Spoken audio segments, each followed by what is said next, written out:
What is up, sports fans, and welcome to the Legit Basketball Podcast. My name is Kevin Phillip Fox, and we are here to talk. No, I can't do it to you. I can't do it with a straight face. There is still NFL football going on. There's some sort of a game I'm being told played on February 9th. I'm not aware of it. I don't know if my co-host is aware of it. Ladies and gentlemen, Mr. Adrian Revito from Down Under.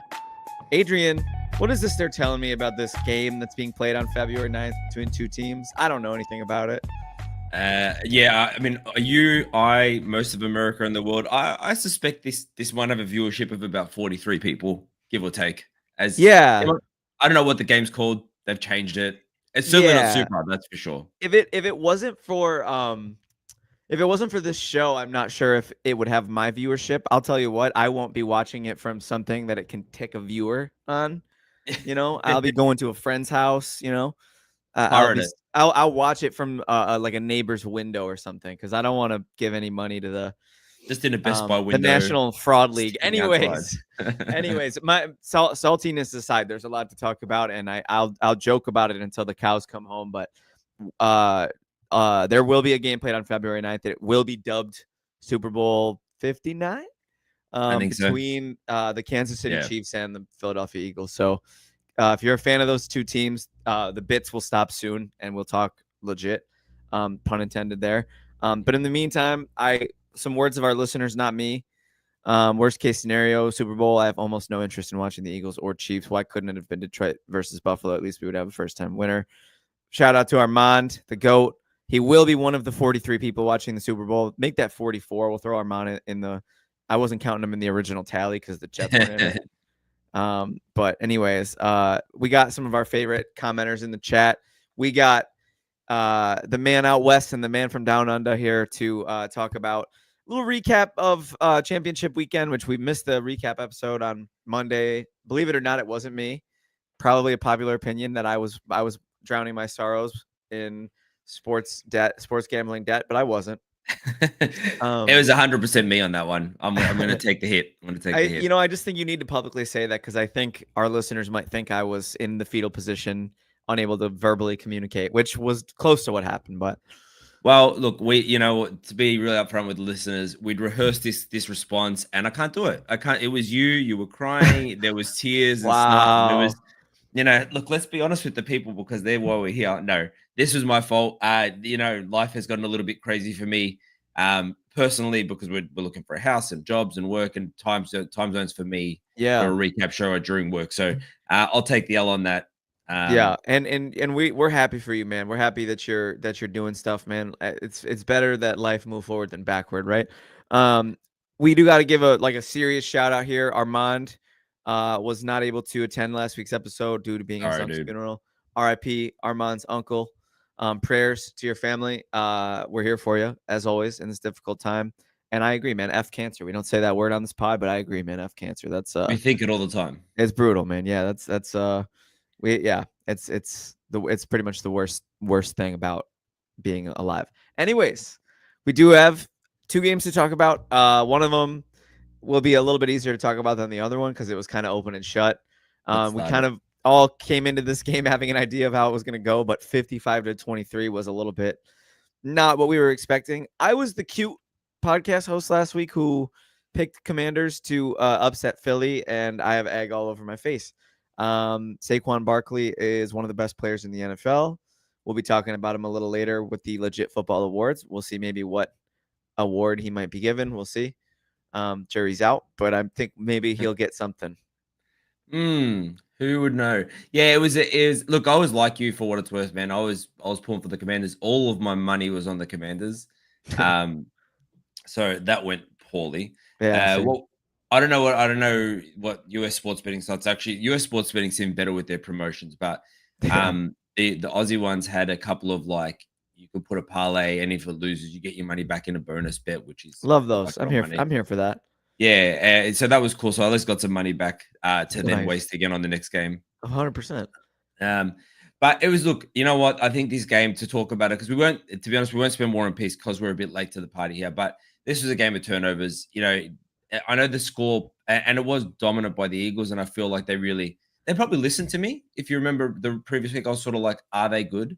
And I feel like maybe that was the fuel they needed to get going. But there a couple turnovers set them up in good spots. There was the first drive, opening drive for both teams. Saquon Barkley, one play, 60 yards, and Commanders, 17 plays, 3 points. Convert a fake punt, 3 points. It was just like pretty fun fake punt there too. Yeah, it was one of those games where it's kind of like, I don't know if it was sort of like experience won out. It was just like a team effort by the Eagles, and even like AJ Brown, who sometimes gets painted as a bit of a default wide receiver, but like he wasn't in this game at all, and he was blocking and he was, running like diversions, and they just kind of played as a team, and they played fantastically, and you can't really knock the way the Eagles played. Yeah, you got to give credit where it's due. They've had one of the best defenses in the league all season. They've been one of the most explosive offenses, especially when it comes to running the football all season. Jalen Hurts, he's not making the big mistake. And he still has more scrambles where he breaks contain and then slides for a 1-yard gain than any player I've ever seen in my life. It's kind of like the most ridiculous play ever. And Philly runs it all the time. And I respect him, man. He's got to protect himself, man. He's 2 weeks away, now 1 week away from the big game. So, congrats to Jalen Hurts. And he's, I don't think he's necessarily a top 5 quarterback, but I think maybe top 10's on the table. And I think there's something to be said for 2 Super Bowl appearances in the last, 3 or 4 years. And part of that has to do with obviously coming out of the NFC. That conference just has a little bit less of a there's not as many there's one less massive red guy and Kermit the Frog sounding guy in that conference. So I can feel the salt a little bit. But yes. I hear you. I just think the NFC, I think the NFC quarterbacks are going to be kind of measured on a different scale than the Burrows, Lamars, and Allens, because they don't have the cash cow, the Swifties in the way, So but we gotta give credit where it's due, man. I think Hurts definitely playing his way into the top 10 of quarterbacks. A handful of years ago, I thought maybe he could be top 5. I think the pendulum has swung, and I think we're kind of settling into what we know Jalen Hurts to be as a player. Yeah, I think 5 to 10 is about the right place to put him, somewhere in that. And like most quarterbacks through the season, he'll go up and down. And to be honest with you, before this, he was down a little bit of even through, but I guess checking some rust off into the playoffs. But he did kind of what he needed to do. He rushed for scores. It was I can't kind of say it enough. It was very much a team game, even though Saquon Barkley is the center of that sort of universe. And the other thing they do that I think the Eagles do better than like a lot of teams. So when a team kind of like installs their game plan over the period of a week or 2 weeks or whatever it be, there's certain days for certain things. And what a lot of teams don't do is they don't have like fundamental training sessions. They don't, sometimes you'll hear a broadcaster talk about like bad tackling. And what that generally means is someone might go for a punch out. The first guy that gets to the runner goes for a punch out, whereas the Eagles is just like textbook tackling. First guy stops, second guy goes for the punch. That's how they got turnovers here as well. And it's like what you love to see, because what you hate to see is someone go for a punch, they don't grab the guy properly, or they won't attack at the right point of the player's body, and that's how you break tackles. And so, like, I just feel like the Eagles are a well-disciplined team, which I hate to say about a Nick Sirianni team, because he just seems like such a D-bag. Yeah, giving Sirianni credit is tough, but look, second you got to do what you got to do. Yeah, you got to do what you got to do. Yeah. So it was an entertaining game for the first 2.5 quarters, like where it felt like the Commanders were in it. I was having a fun time. Yeah, I kind of thought, the Commanders. I mean, look, I haven't, 9 minutes into a recap episode, and I haven't yet victory lapped that I picked them to be my offseason darling team. Let me let you know now. That's a record. And I kind of felt like I had to stick with them and pick them for that reason. But even in my wildest dreams, when I picked them to be my offseason darling team, I did not forecast them having a NFC Championship appearance. So credit where it's due. Dan Quinn, phenomenal job as a coach this season. Cliff Kingsbury, phenomenal job as the OC. Jaden Daniels, I don't think it's crazy to talk about him in the low tier 1, high tier 2 of quarterbacks yet. And we'll see what happens, right? It's a long off season, but they got a lot of pieces, and they got Daniels on a rookie deal. This team's not going away. look for them to be a mainstay late in the NFC playoffs, I think, for the foreseeable future. What if you and trying to take, which is hard to do, but trying to take recency bias out of it? If you think of CJ Stroud at the end of last year, Jaden Daniels this year, who do you see with the highest ceiling? Take out CJ Stroud's current year. Like, where were you in those points? If we're talking strictly ceiling, I don't think that's even a debate. It's Jaden Daniels, given the athleticism. CJ Stroud doesn't have necessarily the rushing upside that Jaden Daniels has. Not that he has none, just not the same degree that Daniels has. Also, he doesn't have the same poise. That was a big thing. CJ Stroud's pocket awareness was that of a saltine cracker this year. But that's so. Take out this year. Think about where you were on CJ Stroud end of last year, where you are now on Jaden Daniels. Like, I was like at the end of last year, but also you really can't like you can't do that. It's impossible, yeah, right? Because we've seen it now. We're like it's burned into our eyeballs. Yeah, I think Daniels has got. I'm more excited for Daniels. I don't know why it feels like it's got more staying power, and I could be wrong. We could be in this space next year, talking about Shedeur Sanders and Jaden Daniels, but like he just seems awesome, man. Like he just seems like no moment is too big for him. And that's that's a coach trope, but it just seems it. And he sort of said at the end of the game, he was like, this was another game for me, and that's how I approached it, and that's how he played. Like he was just calm and cool, and and even when they were, I can't remember what the exact score was, but they were down 2 scores or something. Like I was still like, they can do this, they can still come back here. He's got ice in his veins, this guy. But very unflappable demeanor. Player I'm excited to watch for a long time, and pressure's on for me to get my offseason darling team right 3 years in a row. Not looking forward to that. I feel like I'm gonna collapse under the weight of the pressure. We'll see what happens. Did you say the Browns? Yeah, just because they have the second overall pick. Second overall pick, yeah. Yeah, it's just we got to stick to the formula, right? If they fire Stefanski and give you a defensive-minded coordinator, like that's it. You know it, man. You've been studying. You've been studying. The part that we've all been. No. The part. Let me take my medicine. You're the showman. The part that we've all been waiting for. It was a quiet night in the Fox household.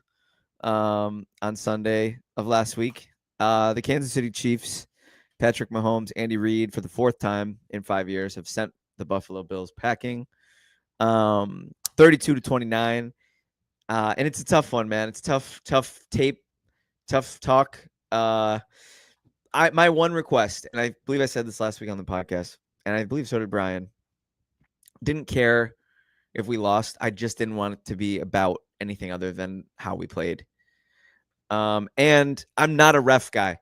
I'm not a woe is me ref guy. I've been coming on the show for years talking about Bills playoff losses, and it's not something that comes out of my mouth a lot of the times. And this game refs are a huge part of it, unfortunately, but I don't think this game came down to the refs. Buffalo didn't execute.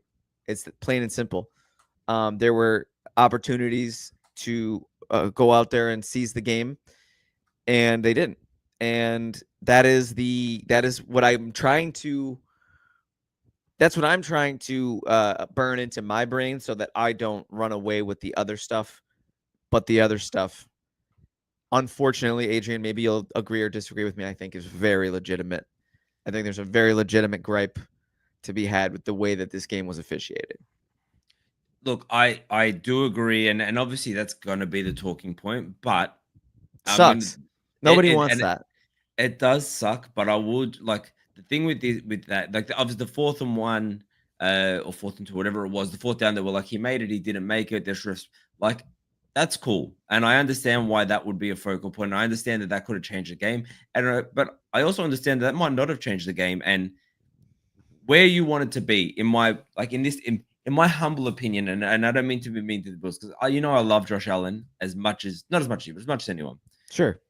He had the ball, 3 minutes to go, 3 points down. Like there was the opportunity to win that game, to take it away, and in that moment, in that drive, and I think he scrambled for an 11-yard gain to get a first down. And then like James Cook never touched the ball. That was a problem for me because he was running through. I agree. I wasn't a fan of that. I was not a fan of that coaching. Yeah. And that put him in a position where like they were 3rd and 10. There was that quick out to, I think Cooper picked up 5 yards. Like you know, if even if Cook had picked up 2 or 3 yards on the first or second down, now you're 4th and 2 now that your playbook opens up. Yeah. And then credit to Spags because on that 4th and 5 what it was, the blitz came from the corner and even Tony Romo called it, yeah. how you would just never expect it. The corner dropped his receiver and came across like it's like a Spags special where he sends a blitz that you haven't seen all game, and that's what caught him off guard. And credit to Josh Allen, who did probably what 30 other quarterbacks wouldn't have been able to do, and he actually put it in a catchable spot. Sucks to be Dalton Kincaid. I really heart goes out to the guy, like we said about Mark Andrews the previous week, but not mine. That's football. No, but that's football. Oh, you're not. You're angry. I haven't been able to put that one behind me. It's gonna be a while. Yeah, I understand that, but you know what I'll say. Yes, the refs played a part, but if it wasn't for the hype that they get, I don't think that the refs were the sole reason. Obviously, not the sole. They weren't the sole reason that Buffalo lost this game, and they had a chance to win. And that's what sucks, man. And that's what Patrick Mahomes does so well is because if that, it sucks to say it, but if it was the other way around, 3 points up, and Patrick Mahomes has the ball with 3 minutes to go, man, you're like, you feel good about your chances for overtime. And for whatever it's worth, I would have signed my name on that dotted line if you said Josh Allen gets the ball down 3 with 3 minutes. I would have signed my name on that 100 times out of 100. As would most. That's 17. That's the captain. I follow him blindly into the dark. And he, the worst part is he made the throws. He made the plays to win the game, and Kincaid let him down. Kincaid really let the team down all year. He was kind of a huge disappointment compared to his rookie season. I have to agree. Yeah, and not even just compared to, but like in relation to, in terms of expectations, yeah, far and away. But not only was there not a leap, but it felt like there was significant regression, and that's unfortunate. That's just kind of a side point. We'll have an off-season moratorium or whatever you call it when the time is right. But we're talking about a game of football here, and yeah, the fourth down sucks. I think the Worthy catch sucks. They got 7 points on that, and his nobody's hands were on it, and it was on the ground. That was a tough one. Didn't understand how that one didn't get overturned. I don't know about you if you had a thought on that, or if I'm just fan goggles. No, that's fair. I probably should have brought that up, but no, that's a fair point. I just 7 points on that, and Buffalo, and then on the other side of it, they somehow managed to have the lead in the fourth. That first down that Allen got, and also Kincaid on the play before, whatever, take it out, whatever. You're up in Kansas City territory in the fourth quarter with a lead. I don't know, man. You say it doesn't change the game. I think it really does. No, I don't think it changes the game. I think my thing is, and I've said this about it does though. You know what I mean? Like it does, but I've said this about the Packers before. Like, so I'm not trying to be like. I'm not trying to push you towards one way, but like that, the unfortunate reality is like calls are going to go one way or another. And if you play a game where you're going to be one score or even, like, unfortunately, you're going to put yourself in a position where you need to be perfect at the end of the game. Yeah, absolutely. No, and that's the part where you're not going to get a debate out of me. And even Josh, right? I'm over here bemoaning and saying he did enough to win, which he did because of that play to Kincaid, but he did not have his best game. Really, he didn't. He's had amazing games in most of the Bills Chiefs playoff games. This was not a banner Josh Allen day. I'm not really sure what's going on with the tush push. They were 20 for 21 on the season with it, and they were 2 for 5 in that game. And everybody I was at the watch party with was like, why do they keep running it? Why do they keep running it? And I'm like, because it's basically a 100% play. What do you want them to do? Like, I don't think that's bad coaching. I think that's an execution thing. I don't know what, I mean, Chris Jones is definitely different, but the Chiefs haven't particularly excelled at stopping the tush push this year. So a little anomalous. There's a lot of anomalous stuff going on in this game. I think my big takeaways are championship pedigree matters. Chiefs have that. Buffalo doesn't. Buffalo's trying to get that. And now, so 2019, 2020, 2021, 2022, 2023, 2024, 6 years in a row, we're ending the season with tears in our eyes, you know, and that's the hump we need to get over, and everybody knows it. And it's Groundhog's Day, bro. It's freaking Groundhog's Day. One of my best friends called me almost minutes after the game, and He just said, "Bro, it's Groundhog's Day," and we're letting them slip away. These playoff games, 13 seconds, Bass's missed field goal, Diggs drop, Kincaid's drop. You know, we're letting them slip away. It's not like we're not good enough to win the games, and I think that's the most frustrating part. When we lost the 2020 AFC Championship game, when we lost the 2022 divisional round to Cincinnati, I didn't think we were good enough to advance in those games. I didn't. Houston in 2019, whatever. The other playoff lot, 13 seconds, Diggs drop, Bass miss, Kincaid drop, 4th and 1, yada, yada. I swear to God, Adrian, those teams could have won Super Bowls. And they have 0 appearances, let alone 0 rings. So, yeah, it's a devastating time to be a Bills fan. I mean, if anything, I think the silver lining is that they're in a position to better the roster significantly. This was supposed to be a down year, as per you, right? Correct. As per everyone. This was right. So for them to be there where they were in the contention that they were in with the dead cap that they had, the assets that they were missing, no Christian Benford this game, no Taylor Rapp this game. We can play that game all day, but injuries are just like refs. Everybody's got to deal with it. And except for Kansas City with the refs part, they don't have to deal with it. No, that's true. And that's just unfortunately once again, like, and they're home, right? So, when you're home, if this game is played in Buffalo, I think it shakes out differently. Right? I mean, home field advantage. Go get the 1 seed next year, Buffalo. If you don't want to deal with that crap, go get the 1 seed. You know what I mean? Like, they haven't had it in the Josh Allen era. That is true. And actually, that I didn't realize. Now that you said that out loud, I did not realize they haven't had a 1 seed in the Josh Allen. That's so crazy because they feel like they should have. Maybe 4 2s, maybe 5 2s, 0 1s. And actually, the year they started winning the 2 seed was the year they stopped giving the 2 seed a bye. Pretty funny. But say what you want to say. I think objectively, the Bills are not very lucky. Here we go. Let's look at some comments here. This is fun. So you're taking the couple shots. Oh, please bring him on. I don't care. Let that chopper sing, brother. I don't care. Yeah, Josh Allen did break his hand. He did in the first half. Throwing hand. What a guy. What a monster. Played the full second half of that game, put the team in position to win with a broken throwing hand. Kind of unbelievable. We got 1777 memorabilia, Larry Sports Talk. Bills were at home last year, still got beat. Definitely. Very fair point. Yeah, the 2-point conversion. I liked the decisions. I hated the play calls. Great question, Armand. Would have loved to have seen a little bit more. I think you should always give Josh Allen an option. I think that's a significantly better decision. Have a pitch, have an out, have a throw, have a run. Sort of like Adrian, maybe the play of the game on the Buffalo side, the pitch to Cook on the read option. Cook with the most superhuman effort I've ever seen, holding himself physically up with one hand and reaching the ball out when he was 3 yards shy.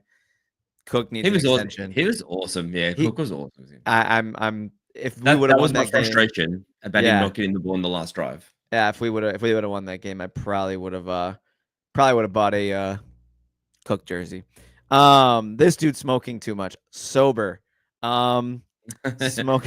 Smoking. I'm smoking L's, brother. That's what I'm smoking, not the fun kind, like the losses.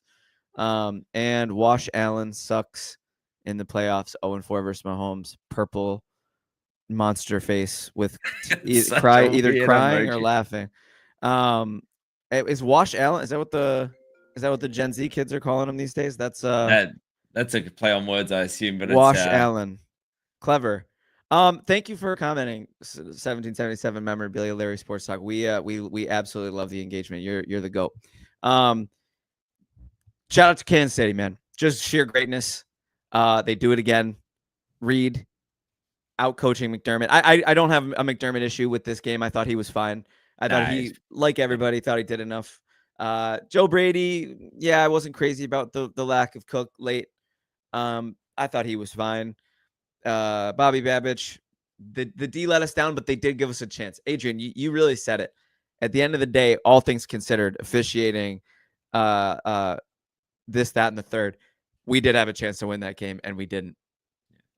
There was actually a moment scores were tied. Chiefs got the ball, and I had a good buddy message me, and he's like, you know what's going to happen now? And I'm like, yeah, they're going to take this long drive, kneel down on like the 24-yard line. Buck is going to kick a field goal to close the game, and that's the way it's going to end.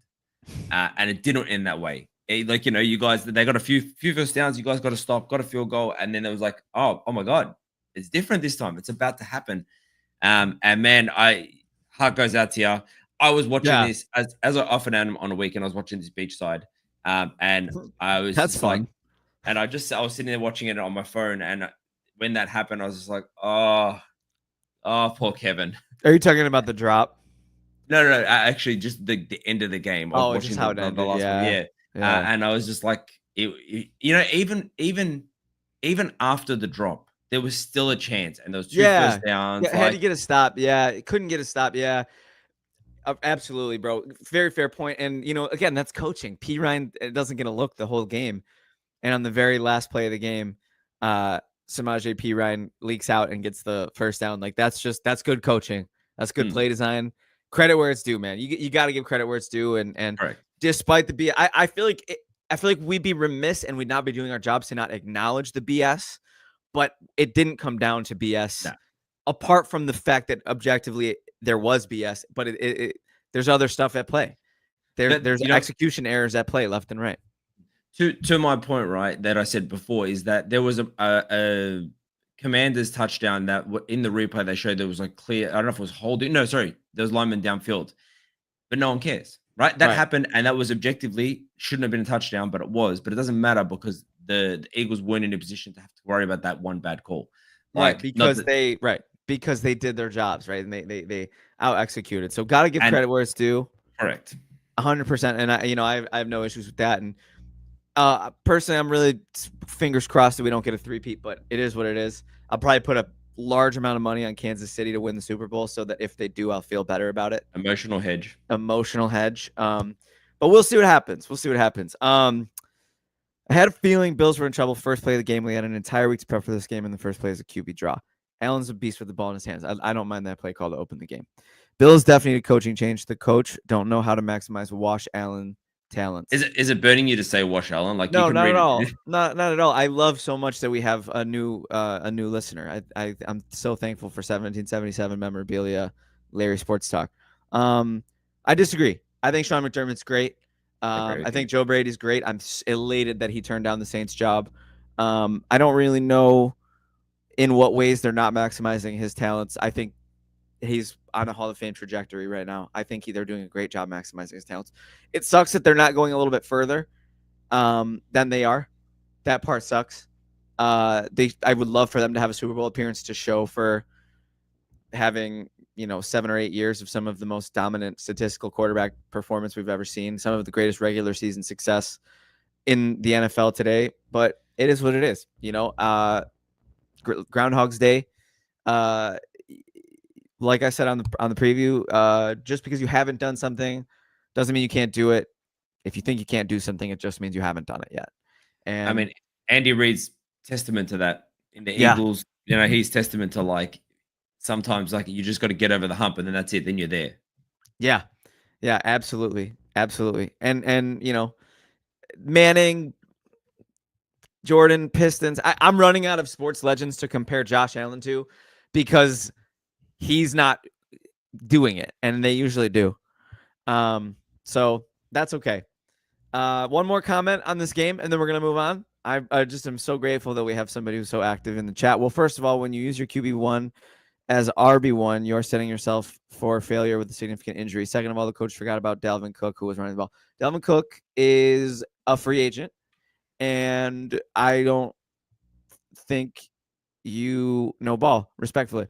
With KC getting to the Super Bowl, the DeAndre Hopkins pick turns into a 4th rounder from a 5th. That's fun. Love to see their cupboard get a little worse. Adrian, without further ado, we actually have a really fun thing to do on the podcast.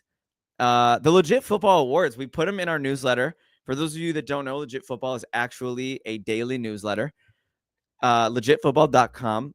Go subscribe. It is entirely free. And you get an email with the top NFL headlines every single day. It is hands down the best way hands down best way to get your NFL news. So sorry to take your line. No, please. You're killing it, dude. Adrian, are you excited for this, man? Fantastically. So super excited. And if you do have a look on the newsletter, you will see I would say upwards of 3,000 people voting. Yeah, about nearly 4,000 people voting on these awards. You're kidding. So the people have spoken. Wow. Shout out to y'all, man. No real run. There was no close debates here. Like I feel like most people. That's a lie. That's the MVP was tightly contested. That's 60 votes difference. Yeah, that was. So yeah, 1777. I'm just trolling, bro. We knew what you meant. I'm just giving you a hard time. Shout out to Titan Maximum testimonial. He loves the emails, especially in the off season when news is a little slower, right? We gotta, shout out to our CEO Joe and our co-founder Brian for finding ways to scrape NFL news in the off season somehow. If you're like me, like I'm not a big college ball guy, and so I feel like the off season news probably gets you more ready for the draft because they talk a lot about prospects and they talk a lot about what teams are eyeing who, and I feel like when I head into my draft prep, like I feel like the Legit Football newsletter. I'm sounding like such a company man here, but that gets me ready. That's a legit. I'm not getting paid for that ad. I'm telling you that that's the truth. And it's an absolute fact, brother. And we are all here because we believe in it. So happy to be here. Without further ado, Adrian, we have some awards to get to. Do you want to just take turns alternating? You start. We read off the nominees and then absolutely. Say who won. I mean, look, we'll go. You know what? How about we do this? If you're cool with it, I'll go reverse order. But so the top 5 votes for every category were listed on the newsletter. So going backwards, Jamar Chase with 74 votes. For Joe what? Burrow, MVP. Do you want to start MVP or do you want to start? Do you want to leave that to the end? Start with MVP. Go, let it rip. Also, I think they're not necessarily votes. I think they're points. I don't know. I think the point system was. I thought they were defined by votes. You know what? Either way, let's say points. Let it rip. All right. So Jamar Chase, 74 points. Joe Burrow, 321 points. And then the 3 hotly contested MVPs. Lamar Jackson, 1,065. Your boy, Josh Allen, 1,080. And in historic fashion, Saquon Barkley with 1,146 points taking the MVP award. So Saquon Barkley is Legit Football MVP. And I couldn't be happier about that. Oh, I know you're gonna disagree. Whatever. It is what it is, man. He's great. He's great, man. Saquon Barkley winning the Legit Football MVP is the cherry on top of the cake, bro. No, he's an excellent runner. 2,000 yards in 16 games. You got to give credit where it's due, and one of the most exciting players we've ever seen. The season that he's having, and really the career he's had. He was pretty special in New York too. They just really squandered him. He is just a next level exciting player. So yeah, Josh Allen runner up, Lamar Jackson third. That's crazy. Lamar Jackson third in MVP voting is crazy. But you know what's funny? Like, look, when I think about MVP, because I have danced with the line. I've been like, oh, why is it such a quarterback award? And then I've also gone back to like, the way I kind of look at it is if you take this player out and replace them with a league average player of the same position, who makes the most difference? And I appreciate that if you take Josh Allen out and put him with the league average quarterback, probably much more of an impact, than Saquon Barkley. But I don't know, man, Barkley, like even take away the numbers, which have been phenomenal, just the tape. He is the center of that team at all times. Just truly special. And you can't argue with the people, man. The Legit Football readers know ball. So if they picked it, man, then there's some validity to it. I can't even knock it. Next up, Offensive Rookie of the Year. In 5th place, Malik Neighbors. In 4th place, Brian Thomas Jr. In 3rd place, Bo Nix. And we are between Mr. Jaden Daniels and Brock Bowers for 1st place. Adrian, who do you think it should be? I think this is going to be controversial. I think it should be Brock Bowers. Is what I think. Oh yeah, controversial for sure. Did you vote? Of course I voted. So you're skewing the numbers then, because this was a runaway favorite for Jaden Daniels with almost 2,000 points, more than double Brock Bowers. He is your Offensive Rookie of the Year, as per the Legit Football listeners. Can I plead my case for a second? Can I wax poetic? Yeah, of course, please. We it wouldn't be Legit Football without you waxing poetic. if you're gonna go through 17 games only, and you're not gonna factor in the the playoff appearances. Now, I understand that wins matter, especially in these awards. I do understand that. But Brock Bowers on effectively a high school football team has put up statistical numbers outdoing any rookie tight end ever. Like ever. Jaden Daniels has absolutely had an amazing season, special season, but it's not like it's I haven't got the exact numbers of how many records are broken, but I can tell you that Brock Bowers broke more. And so I just feel like that if Brock Bowers was on a competent team, some offense, Las Vegas, that he would have just like he got buried in the dust. He got buried in the sands of the deserts, pun intended, because of Vegas. But really, you put him on a competent team, and I think Pete Carroll's going to get him there. He's going to be a beast. So I just think, I don't know, man. It's really, how do you break every statistical category for a rookie tight end and then not even close? Like, how do you get not even close to the offensive rookie of the year? I think it's fair because of how special Jaden Daniels was. Like, he had like video game numbers when it came to throwing and running. He is I want to say a top 5 fantasy quarterback as a rookie on a team that had horrendous expectations. Like, I think it's easy not to see the forest for the trees when it comes to a award season, because we all have our favorites, right? When you're watching Oscar season, right? And a certain movie was your favorite movie of the year, but then it doesn't even get nominated. You're like, well, how could it? But it's like you're not looking at the forest for the trees. Like, there's so many movies, and personal taste is different. Like, what you weigh, like what you see as the most, like, clearly you value records and peak high level performance as opposed to success, like team success, which I think is weighted in the Jaden Daniels pick. It for sure is. And as a QB, though, like where the QB, you also just have an easier go, with QB 100%. Yeah, and that's I think that's the thing. I think for what Brock Bowers has done as a tight end in Las Vegas, I don't know, man. It's just like that takes a super special guy. But I'm waxing poetic. I'm almost being dramatic for effect. Like, I understand, and I'm not upset at all about Jaden Daniels winning. Yeah, you got Brock Bowers felt like he should have been closer. You got to make it interesting. So, without further ado, we have the defensive rookie of the year, sir. Please take it away. All right, so we have got Kamari Lassiter coming in 5th place. My boy Packers Edgar and Cooper coming in 4th. Nice. Cooper DeJean, who should have been my boy, and I was very upset we didn't pick him. I was Quinyon too. Mitchell.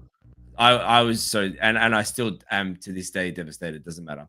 Quinyon Mitchell coming in 2nd, and number 1 defensive rookie of the year, Jared Verse, which I think is very, very well deserved. I don't have any controversial takes here. Absolutely. Oh my God, what a game wrecker!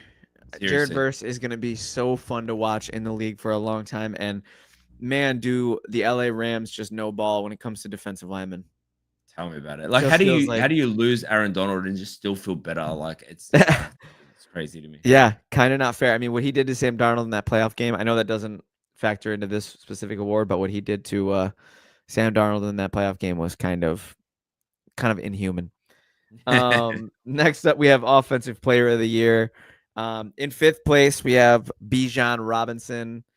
In 4th place, we have Jahmyr Gibbs. In 3rd place, we have Derrick Henry. And we have the Triple Crown winner, one of the best wide receiver seasons we've ever seen, Ja'Marr Chase, going up against Saquon Barkley, the MVP. I mean, it's not really a surprise. If you're the MVP and you play offense, you're probably going to be the Offensive Player of the Year, and we're looking at Saquon Barkley for that one. Oh, yeah. And I think I voted for Chase out of respect to the Triple Crown and everything he's done, but I can't. Oh, there's our normal alarm. I can't knock for a split second the selection of I agree. I agree with you on that, and that's another one that's kind of overshadowed by record as well. But like that I think is why it's so skewed. But for all the reasons we just said, I agree. I'm going to bring up Titan Maximum's comment here. I do agree with this. I feel like that, like, we've got an MVP award, and then we've got an offensive, like, MVP almost always statistically goes to a QB. Like, shouldn't we just have a QB award? Have a QB award and then make the MVP, or make the MVP a QB award, or the offensive player a QB award, and then make the MVP the MVP. But I don't know. I'm rambling here, but I agree. No, I think it's fair, man. And I think like it's kind of funny. Like these awards are so interesting, but they're so subjective.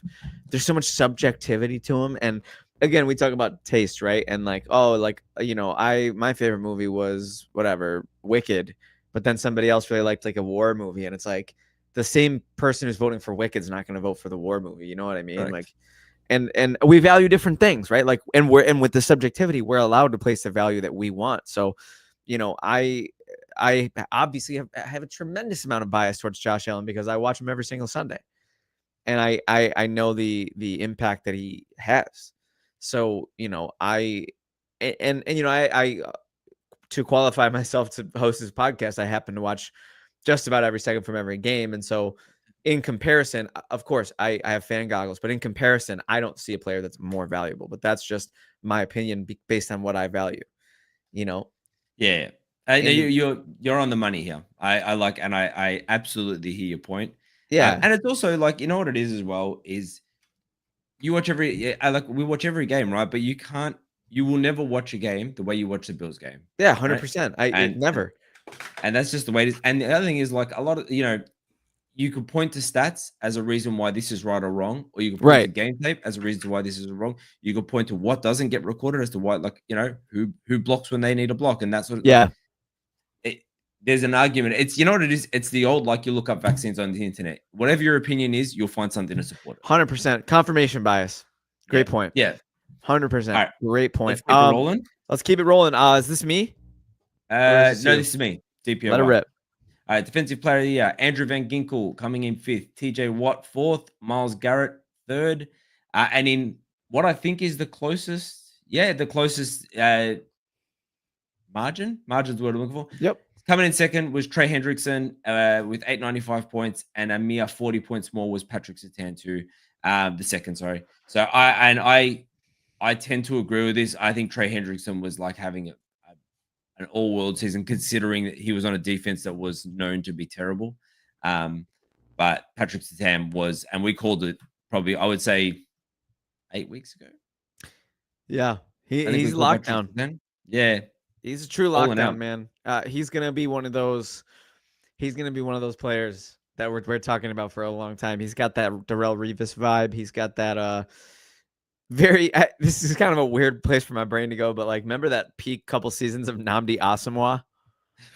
It is a weird place for your brain to go, but I understand what you're saying. He was absolutely locked down. Armand is offended at the lack of love for Zach Bond. I do understand that. Zach Bond was like, he's had a fan. You know what it is with Zach Bond, Armand, and this is the curse of like the Eagles. He's on such a loaded defense that he doesn't get sometimes he doesn't get the credit he deserves because there's so much love to go around on that team. Definitely. And Van Ginkel, I mean, that's just an interesting pick. I like that it's there because he did really just was a game record this season, and it's kind of a weird place for him to be given, everything, like his career trajectory, and sort of like, he wasn't really ever like the most talented dude. And, I think I remember him making plays for the Dolphins a couple of years ago. Yeah. And now he's kind of on another level. So we love to see Van Ginkel on this list. Didn't he miss a few games this year? If he did and still put up those numbers, that's remarkable. We got two more categories here, actually. Well, technically 3. I'm wrong. We'll get into it. We have Tristan Wirfs for the offensive lineman of the year. Tristan Wirfs coming in 5th, Creed Humphrey coming in 4th, Jordan Mailata coming in 3rd, Lane Johnson, the runner-up and the offensive lineman of the year. It does help when you score a touchdown. Penei Sewell. Yeah. And I mean, look, I agree. Again, I don't think there's much controversy here. He's one of the goats. Has been awesome. One of the goats. I remember that pick. I can't remember who else was up at that pick, and they went Penei Sewell, and that was just a great move. Oh yeah, absolutely incredible. At the time, I know this is not much as far as analysis goes. This is about as poor as it gets. But like at the time during that draft, there was a decision between Penei Sewell and someone else to go at that spot. It wasn't Chase, was it? It might have been. I can't remember where my brain's going, but I might be tripping. Yeah, and I just think Penei Sewell was a great pick. Absolutely fantastic pick. Yeah, absolutely. And yeah, I love the love for Zach Bond here from Armand and 1777 memorabilia, Larry Sports Talk. A lot of love for Zach Bond. So, shout out to Zach Bond. He did it. He had a special season, man. He's a good player. We didn't, he took some time to develop, but he's really rounded the corner. Yeah, I am. Last one. Yeah, let it rip, man. All right, last one, Coach of the Year. So we've got Jim Harbaugh coming in. I always worry that my accent butchers his surname. Am I saying it right, Harbaugh? Yeah. Yeah. I mean, I feel like you're saying Harbaugh, which like in Australian is Harbaugh. Yeah. Yeah, so whenever I say it, I kind of stumble because I'm like my accent is just some words get butchered by certain accents, and that's one of them. We'll move on. I feel like if I ever meet an Australian in the wild, now I'm prepared for it because in the wild, they just pop up like a Pokemon. Your screen goes. Andy Reid coming in fourth, Kevin O'Connell in third place, Dan Quinn in second, and Dan Campbell taking Coach of the Year. I hope this is how the NFL honors go because Dan Campbell. There's few coaches in the league that it'll be KOC. I think. I hear, but I just think like if you think about where Dan Campbell has taken this team in this period of time, I don't know, man. I just feel like he deserves it. Yeah. And I've also never seen a coach. This is to your point about what you value. Never seen a coach care about his players the way Dan Campbell does, and that makes me like warm and gooey for him. He's awesome. Yeah, he's amazing and he's lovable and he's good. He's aggressive and passionate. I like his fire, man. I wouldn't change him for the world. And Detroit, they kind of are in an interesting situation moving forward. Goff's gonna be 30. And I know for quarterbacks, especially quarterbacks that don't run, 30 is not the death knell it is at other positions, but if they're not going to have a second go at this regime with a different QB, Goff's got to get a big swing in the next couple of years. Yeah. It's starting to feel pretty urgent, I think. Am I crazy for that? No, I'm a little concerned as this is weird for me to say because as an NFC North, I should hate the Lions and I just don't. Like I want to hate them because you love ball. You love good football. They're fun. Yeah, they're fun. They went from plucky to they're like the pluck kings. Yeah, 100%. Because they're on the top of the mountain, but they still have that plucky identity. They don't have they haven't gone the whole path of die a hero, live along on seed. I still feel like they're the hero, even though they were the 1 seed. Yeah, but I will say that I'm concerned for the next season. What's the leading charge for the concern? Well, both coordinators at the door, who were both widely regarded as great at their positions. Fair point. Goff is starting to kind of. You're right. There's a chance that Goff could regress at any second now. Yeah, and he's had his moments where he's sort of fallen off and gone back to that old version of Goff that we know. So, look, I don't know. I guess I'm just a little concerned for their season, and I just feel like that divisional performance was a huge red flag. Yeah. And this was their year because now it's like you got to try and get back there with 2 new coordinators. And then if you don't do that, then you go, well, it's like, all right, well, they needed a year to install their schemes. Okay, now you got to get there with Goff 2 years removed from playing his probably best ball of his season. You've got some pretty brilliant rookies that are going to be needing to get paid in the next couple of years. So I guess my point is that I have no concern if this puts your mind at ease at all for the Bills to be back in contention next year. In fact, if anything, I'm optimistic, even though they've been going for so long. I have concern with the Lions situation that I feel like they had this perfect storm that got them to where they are here. And that's why it's so painful for them to flame out without even getting to the championship round. And I am worried that they did get to the championship round last year. Do you mean the Super Bowl? Sorry, to the Super Bowl. Sorry, yes. Yeah. And I'll say this for whatever it's worth, right? It's weird to say that given the injuries. Like the injuries to me almost, I hate it because this is what happened to Buffalo in the Cincinnati year, and in the Bassman's field goal year. But when you are missing 50% of one of your sides of the ball, so bad. It's hard to say this was the year. But it's fair, right? Because of all the storm of things that happened around them. But that's kind of, I think the only difference I feel in optimism for the Lions, where I think they have a little less in terms of they've demonstrated the organizational stability that Buffalo has. I think they're playing in the NFC makes up the difference to put them on a similar plane as Buffalo for the next couple of years. That is fair. That's a fair call. Yeah, that's kind of where I'm at. So, Anyways, yeah, and 1777 memorabilia. Larry Sports Talk is echoing that right here. NFC is wide open again next year. Lions continue to choke in the playoffs, and here's Philly taking their spot. Super Bowl. Yeah, 100%. It's wide open because they got Daniels and Hurts. They have pretty comfortably no quarterback inside the top 4 quarterbacks in the NFL in the NFC. Daniels is the closest thing. About as close Hurts, as Goff, Baker. I mean, he's still comfortably tier 2 or 3, but so we'll see. Is there one more award? No, that's it. We had the Super Bowl predictions. Super Bowl prediction, and we'll combine that with our last round. We have a couple. Oh, and 1777 memorabilia Larry Sports Talk bringing up the 49ers. I didn't even consider that. They'll be right back. I do believe that. I thought they would at some point right the ship this year. Injuries as well. Don't win. I don't know. I just don't know. I just don't know if they've missed their window. Anyways, I don't think so. I think they'll be back. Early Super Bowl impressions. Please, brother, you take this one away because it's too fresh. The wounds are too fresh for me. All right. So should we talk about the predictions as voted by the people first? Please. All right. So the predictions at the moment have the Eagles at 56% and Chiefs 44%. My early Super Bowl impressions that this is conservatively 743 times worse than any other Super Bowl I've ever watched. Like I could not be voting for anything less. What I'm planning to do is put a significant amount of money on this game on individual player performances so that I can vote for that, so I can cheer for that. So and I actually hate being that guy because he's still so you're pettier than me. Oh, dude, I am Tom Petty. Here's where I'm at. I have back and forth through the week, to be honest with you. I have back and forth between rooting for the Chiefs because they are still at the end of the day. I understand like they will annoy me to no end, but I spent all of Tom Brady's career hating him and I missed out on the greatness. Now these guys are going for history. There's a part of me that wants to root for them to get a 3-peat. Don't hate me. Missed out on the greatness. What are you talking about? You still got to experience the greatness. You just got to experience it from where you're supposed to be, which is hating it. No, that's part of the fun. Yeah, that was such a. As you sat forward, the light behind you went darker, and it was great. It's like Thanos, bro. Like it's like Thanos. You with the rings, you're supposed to hate him. Can you sit forward again, just like very quickly?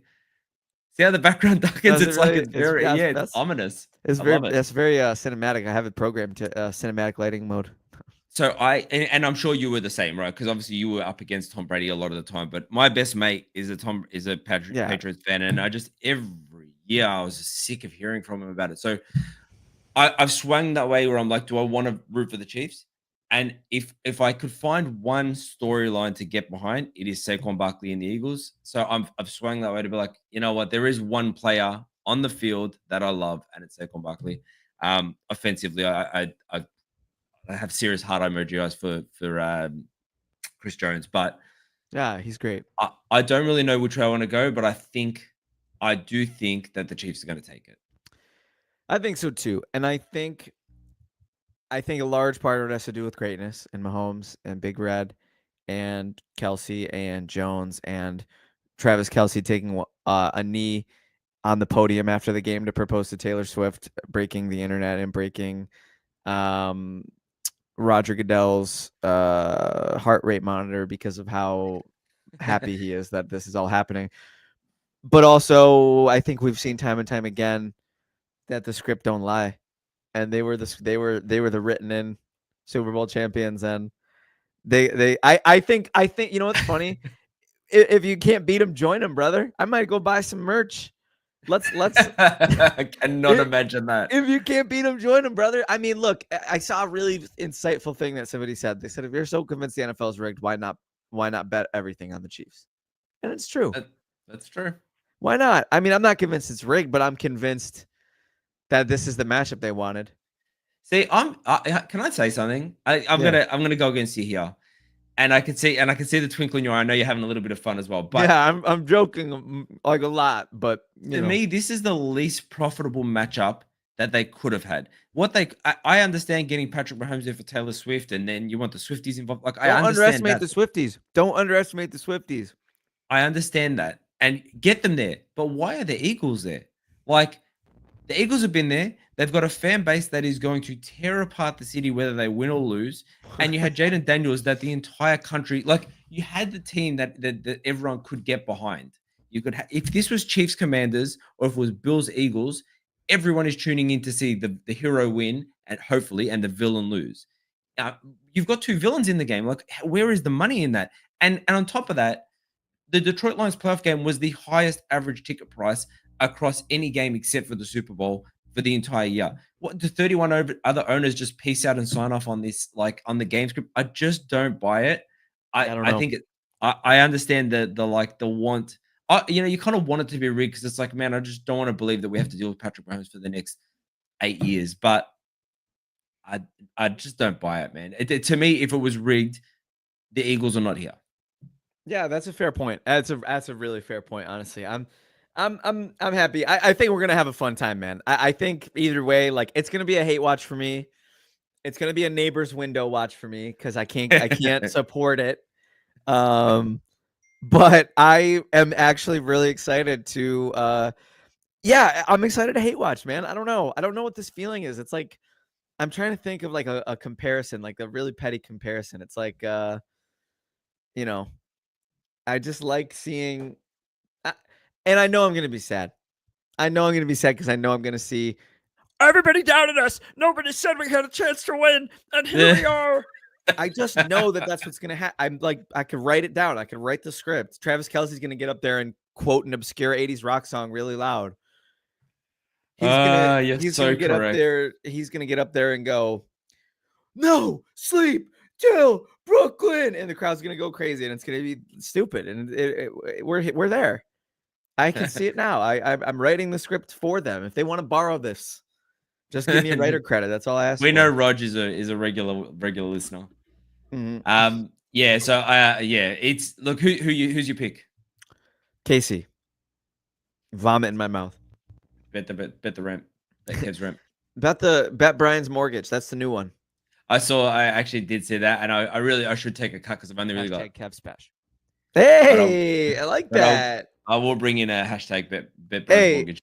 Adrian, what a show, man! What a pod. We kind of sort of kicked butt on this pod. Can you hear my son laughing, wanting to make his weekly appearance? Bring him in, man. Bring him in. And we got a lot to say to everybody, man. Shout out to Armand. We're here for you, bro. You and your family are in our thoughts and prayers, brother. Shout out to Titan Maximum. We're happy you were here. Shout out to PK Martini, my pops, for being here. Shout out to the GOAT, Fabian. What's up, Fabian? Can you say football? And touchdown. Yeah, yo, he's getting really good at that. And he's getting big. Look at my. He's getting really good. So chubby. He absolutely precious me. He's got your smile, bro. He's got your smile. So I want to give a special thank you. I love that we had some new listeners today, man. There was somebody on the Twitter in there. I don't recall their name, but 1777 Memorabilia, Larry Sports Talk. We're happy you were here. Even if Sickness Joe was the name. Just scrolled up to find. There you go. Sickness Joe and 1777 Memorabilia, Larry Sports Talk. I love even if it's at the Bills' expense, I love the extra comments, man. Y'all are the GOATs, man. So thank you all for watching. Adrian, thank you for letting me vent and letting me have Bills fan therapy because I needed it. Therapy. This is our therapy. This was another level of therapy. This, I wish I could say this was different than how my actual therapy went this week, but it was pretty much just exactly what just happened. She's like, so let's talk about your mental health. And I'm like, and then Kincaid, who's a first round pick, drops the ball. And she's just sitting there like, she's like taking notes. She's like, okay, and how'd that make you feel when Kincaid dropped the ball? Now, ladies and gentlemen, you're all the GOATs. Adrian, you're the GOAT. This has been another episode of the Legit Football NFL podcast, and we are out.